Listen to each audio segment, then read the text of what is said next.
Hello, everyone, and welcome to this very special episode of Ethereal Edge. Today, we come together to honor the remarkable life of Dr. Gladys McGarey, a 103-year-old beacon of light who recently left this earthly plane. We were honored and privileged to have had the opportunity to interview her and capture her wisdom, her warmth, and her vibrant spirit. Dr. Gladys was not just an extraordinary individual. She was a testament to the beauty of human resilience and kindness. Her infectious joy and zest for life radiated through every story she shared, illuminating our hearts and our minds. Though our time with her was brief, it was filled with profound moments that made a lasting impact on all who had the opportunity to meet her, even if only for a short while. In her 103 years on this earth, Dr. Gladys was a pioneer in holistic medicine and dedicated herself to humanitarian work across the globe to uplift and heal those in need. Her commitment to making the world a better place resonated deeply with everyone around her. Her motto, "Be glad," was not just a phrase.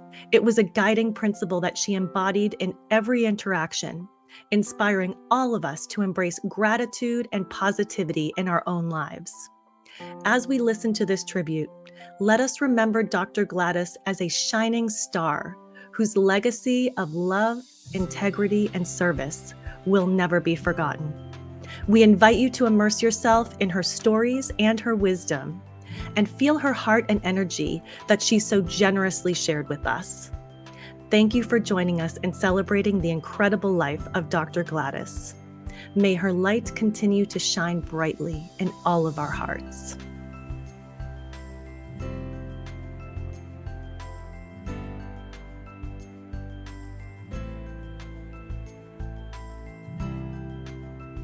And I was so severely dyslexic that I couldn't read or write.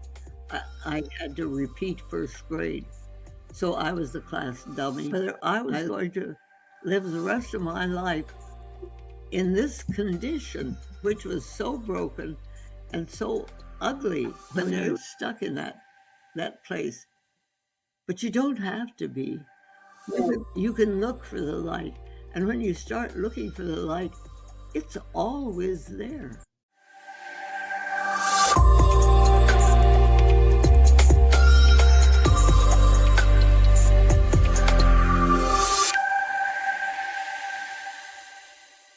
We are here today with Dr. Gladys McGarey.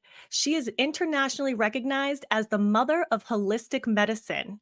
She was the first medical doctor to utilize acupuncture in the United States. She has received numerous honors and awards, including the Humanities Award for Outstanding Service to Mankind.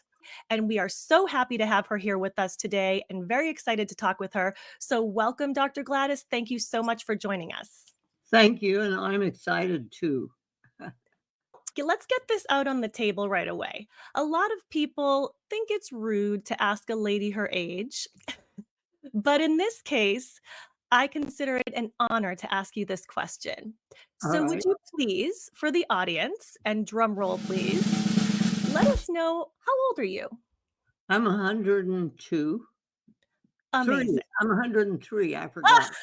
We have to get that extra year in there. We can't forget about that one. In November this year, I'll be 104. Unbelievable. That is just incredible and amazing, and I am just so privileged to have the honor to talk with you. So, thank you again for being with us. So, I just wanna ask you, Dr. Gladys, what do you say about those maybe I know, as I mentioned, some people don't like to share their age. What would you say to somebody about that if they say they're a little embarrassed to maybe say how old they are? How would you approach that? I'd say, "Oh, stop being foolish." That's what I say too. Yeah, I think it's something to be proud of. yes. I mean, be glad for that. The actual factual thing is that you've lived that long, and wow. What a privilege. And it's funny, I was thinking about this when I was preparing to talk with you today. And I thought, how interesting is it that we're so excited to share our age up until about 21, right? That's the goal that we try to get to is 21. And then from that point forward, we're embarrassed to tell anybody our age in our 20s, in our 30s, in our 50s. But then it becomes socially acceptable again once we hit retirement age because we're all excited that we get to retire and we actually get to get discounts on things. So usually around that time, we start telling people again what our age is. But I think it should be that way throughout life, right? We should just be very grateful and privileged to be able to share our age at any time. It's like I have great grandchildren, and they're real happy to be 5 years old, except my little Maggie May. When she turned 5, she sat at the birthday and began crying at the party. And they asked her why, and she says, "'Cause I don't have any 4s left." Oh, that's so sweet. I love that. Yeah, I think I cried when I turned 50 because I didn't have any 4s left either.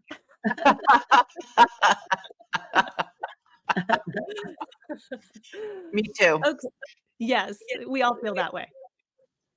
Yeah. So, Dr. Gladys, I want to ask you this. One thing I have heard you talk about that you've mentioned before in other interviews, and which fascinated me, by the way, is that I believe you helped to create the word holistic. Is that true?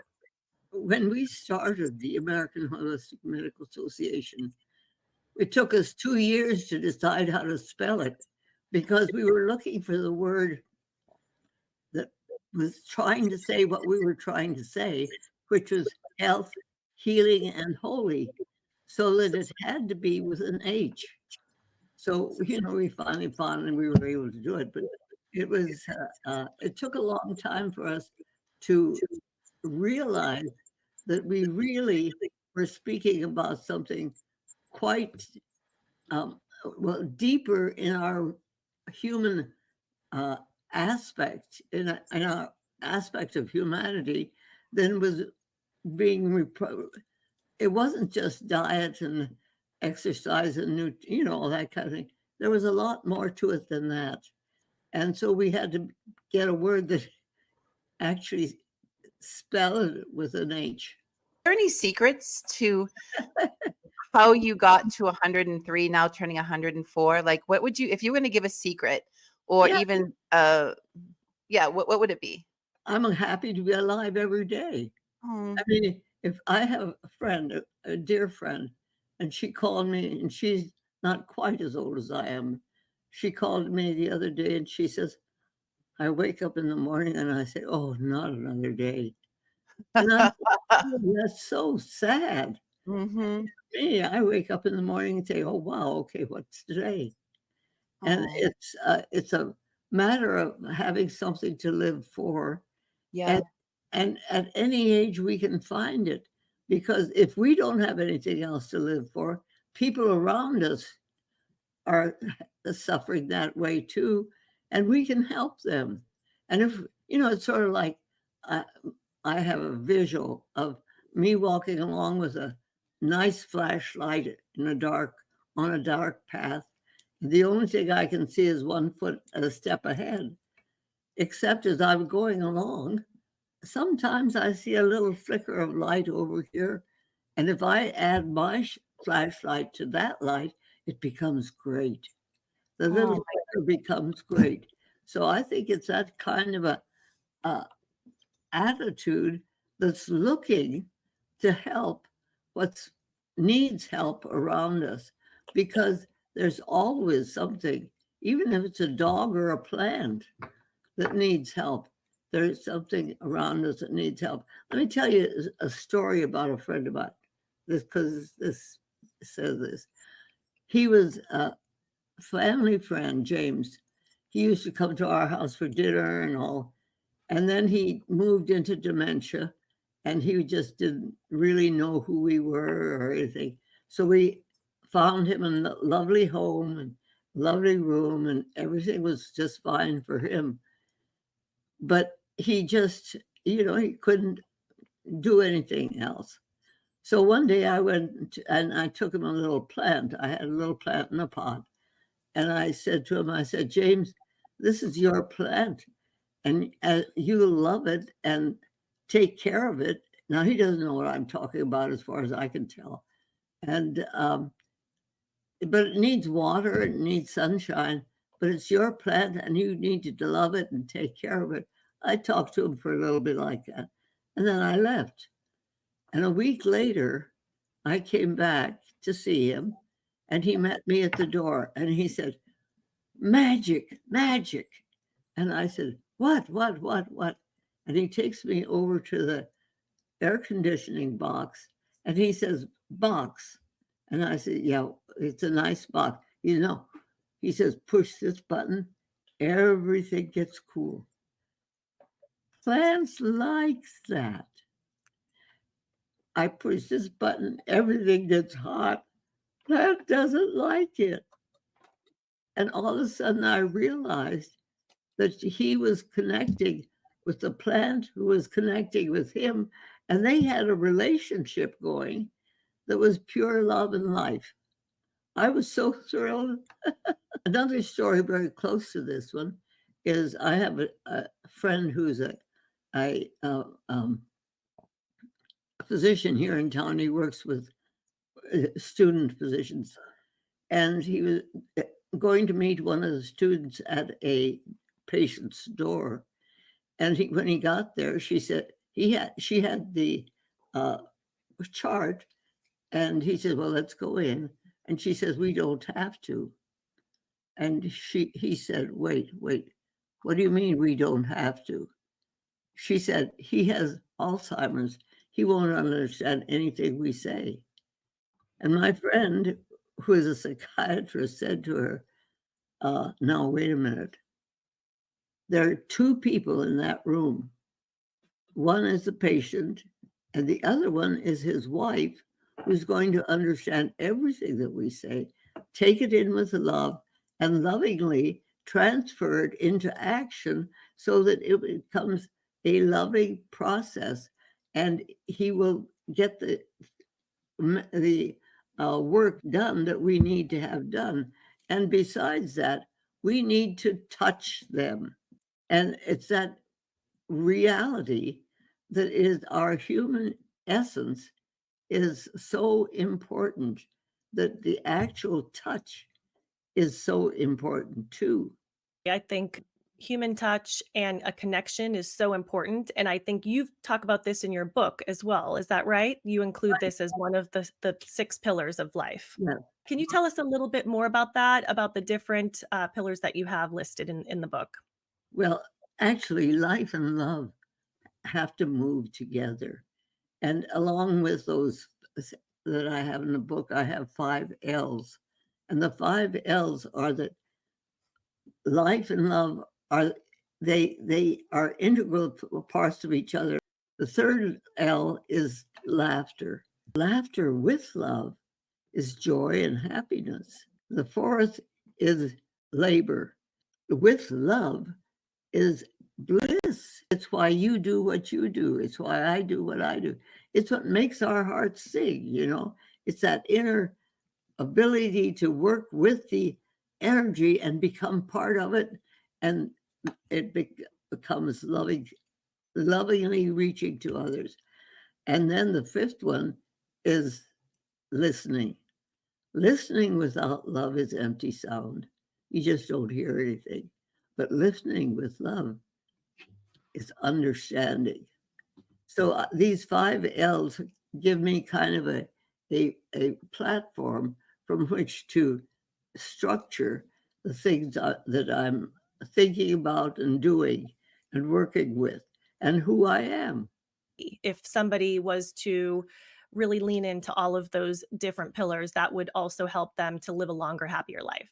Absolutely, you have to have something to live for. It's that, who am I? The very essence of who I am is important. But if I don't recognize that and don't recognize the importance of me, nobody's going to recognize it. And Dr. Gladys, what are some life lessons that would benefit a young person to learn early in their life? Is there anything that comes to mind for that? Oh, yes. Everything's a teacher. See, I think we've got it wrong in our uh, idea of what medicine's all about, because medicine, the way it's practiced, is we try to get rid of disease and make pain not so bad. But if we can understand, I don't want to get rid of the disease. I want to understand what that disease is telling me.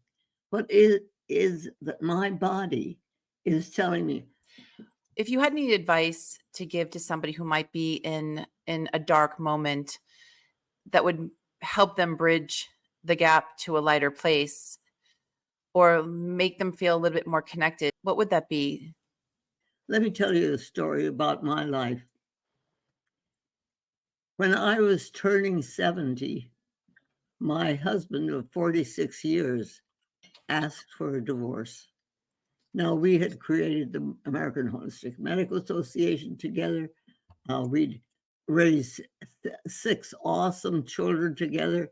We had, you know, the whole work that we had done all these years were work that we had done in love, in care, and it was so I was broken. I was shattered. I saw nothing in the future that had any hope or anything.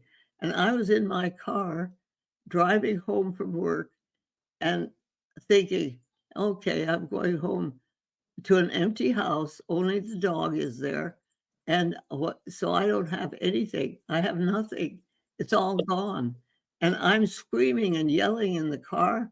And it was, it was, it was so ugly. I mean, it was so broken and terrible that it just was, it was bad. Nobody, I finally pulled over to the side of the road and stopped my car.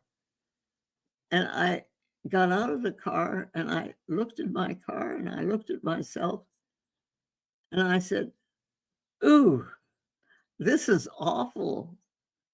I don't want to live like this. Or do I want to live like this? What do I want to do? Am I going to? And I stood there on the side of the road by myself, asking me these questions about whether I was going to live the rest of my life in this condition, which was so broken and so ugly. I mean, it was really ugly. And then words came into my head.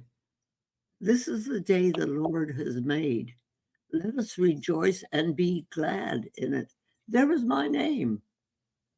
And I thought, oh, okay. So I got back in the car and I went home and I talked to the dog and told him all that was going on.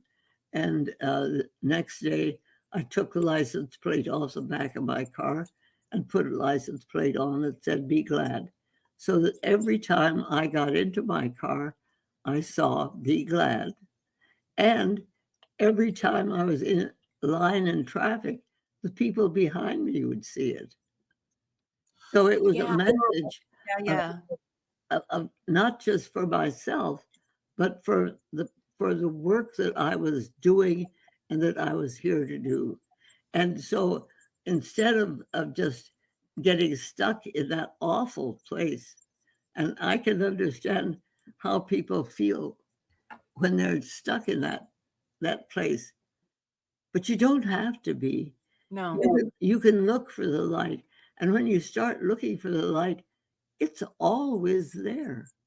There's always light there. If you don't look for it, you'll never find it. But if you look for it, you'll find it. Somebody will say something. Somebody will come along.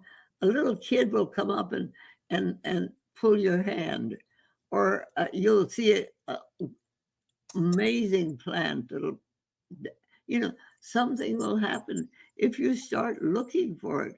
But if you don't, you're not going to see it. I love that story that you just told Yeah. because I've actually not heard you mention this before, and I think it's important for people to hear that because one Mhm. might look at you and say, "Wow, this person has lived to this age and they've had this amazing career and this amazing life, and they never have anything that goes wrong. Their life is perfect." And I think people have misconceptions when they see other people. Everyone has their own burdens, everyone has their own challenge. And when we share that, we allow others to share, their own defeats and be able to rise up from that. So to hear you tell that story is much appreciation for that. And I think that's a message a lot of people need to hear. You don't just get over these dark places. Yeah. You- People tell you get over it. You have to live through them.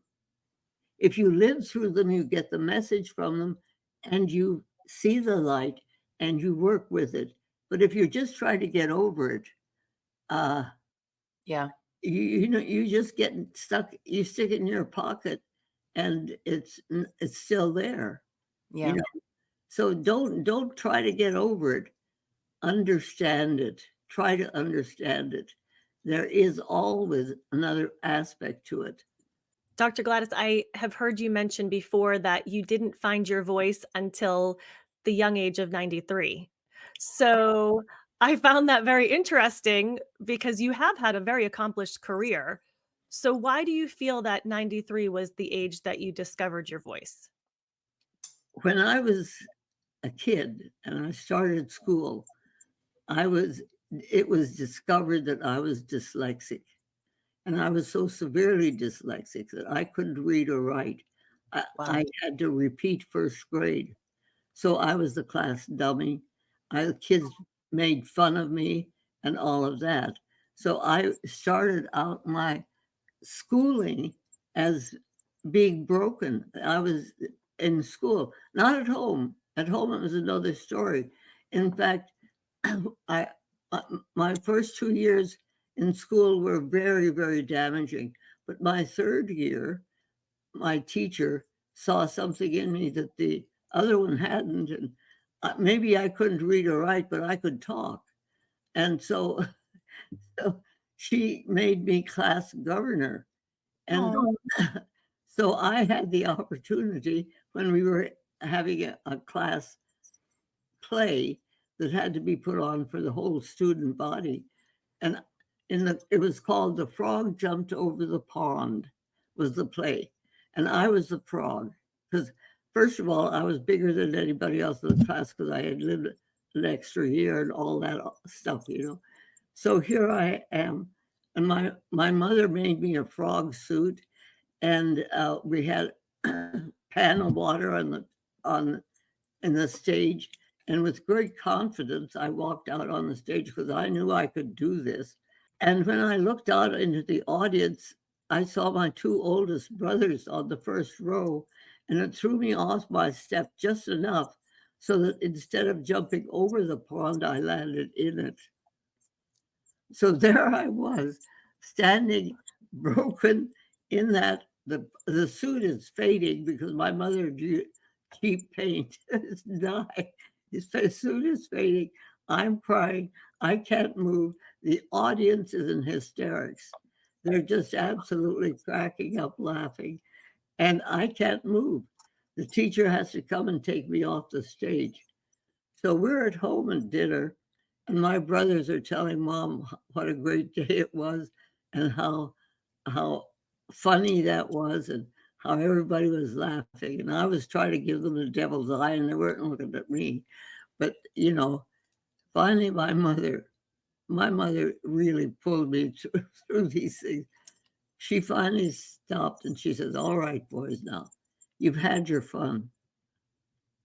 What can we as a family do to help Gladys if she gets into something like this in the future, to have people laughing with her, not at her?" And that twist that my mother put on things has helped me to get through all kinds of things because I'm still dyslexic and I still stumble sometimes when I get up onto a platform. I still do these things that are, you know, ah, but if I can actually take those I've got the audience in my hand before I ever start speaking. I can say something like, "Oh, I'm such a drama queen," and go right into my talk, and and so it's a matter of using what it is to work for you and not against you. It's because it's all energy anyway, and it's not good or bad energy. Well, it is, but I mean, it's how we use it that makes it good or bad energy. I think sprinkling a little humor always helps, no matter Oh, what the situation is. absolutely. Now, I've heard you talk also about your beliefs or your thoughts on having dogs in classrooms, and I'd love to hear a little Mm, more about that. thank you. I'm passionate about this. I think it's so sad that these young 18, 19-year-old boys are killing other people and then themselves too. I don't think they have had an experience with real deep love. I think they don't know what what it feels like. And I think they don't know what death feels like because they watch on the TV that hero comes back, he's there the next day, and he's the next day. So they have not experienced these things, and so they're working from ignorance with an empty hole in their being.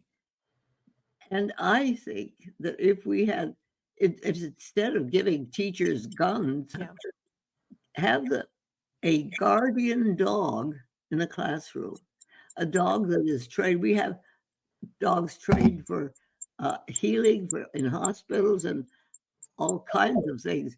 Why not have a guardian dog so that that dog, if a child comes in and he's had something gone wrong at home and he's very sad, that dog will find that out and be with him. So what the boy or the child will learn is about love. He'll learn to love that dog, and in the process of loving that dog will protect him. I grew up with dogs. I grew up in North India, in the jungles of North India, and these were hunting dogs. My parents were missionaries who took their medical work out into the jungles, but the dogs that we had were the amazing black Labradors who were hunting dogs. But oh, they were the most loving dogs, and I always had a dog with me. There was a dog was trailing us when we were going any place. So, Gladys, kind of switching gears, I know you've done a lot of work helping people in different parts of the world. How has those experiences for you developed the beliefs and understandings that you have of humanity? Well, I grew up in a family who understood these things because that's what my parents did. So my brother asked me to if I would go to Afghanistan because he had been working with the uh, Afghani people. My brother Carl gets me to go to Afghanistan because I was just ready to retire, and these Afghani women were dying with maternal mortality rate was higher in Afghanistan than any other place in the world. And they couldn't find out why because they had no access to the women. They weren't allowed to talk to the women. The husbands wouldn't let anybody. So, anyway, I was delighted to do that. And so we had two women come from 10 different villages, and we spent a whole week alone in a little house in the Bamiyan district of Afghanistan. And we told them what happens. They had no idea what happened during a pregnancy. What they were taught, what we found out, was that when they got pregnant, they weren't allowed to have any yogurt or eggs or carrots, calcium producing foods. So all the muscles in their body were cramping because of lack of calcium. And then when they went into labor, they weren't given anything to eat or drink. So now got a mother who can't push. She has no strength to do that. So somebody from the outside has to push that baby out. So you end up with a prolapsed uterus. You've got all kinds of fistulae. It was so sad. But these 32 women took what we had to say, and I explained our anatomy and what was in there. And anyway, it was a joyous, wonderful time I spent with those women. And when they went home, they taught. Now, women who learn things teach it all over the world. If you learn something, you're going to teach it. And this is what happened to them. And within about 6 months, the statistics were changing. And what's next on your bucket list? Well, actually, you know, I had never had talking to people around the world on my bucket list. But look at what's happening. You know, I'm in such awe of where life is. This trip that I'm taking, that's called my lifetime, is taking me, is just awesome. And so I'm really glorying in that. Around the world, there are people who are understanding the things that I've written about in the book, and they're asking questions about it, and it's becoming something that has a life of its own. We are definitely living in amazing times, and I can only imagine what you've seen over your lifetime. And as we mentioned before we started today, that so much has changed even with technology in the last 10 to 20 years. What's coming up next? So it's interesting to see what's on the horizon. Absolutely. It's exciting. And so as we wrap up, Dr. Gladys, what words of wisdom do you have for anyone listening that you can leave us with? Don't be afraid to love. When you do that, use it freely, because love and life have to grow together. And as they grow together, the world changes. So let's have a good time and live life, and be conscious that the kind, tender, loving process that I'm talking about is what is really, really needed in the world. Like the way you handle a small baby, you know, it's that kind of tender, loving care. Let's reach out to each other and do that.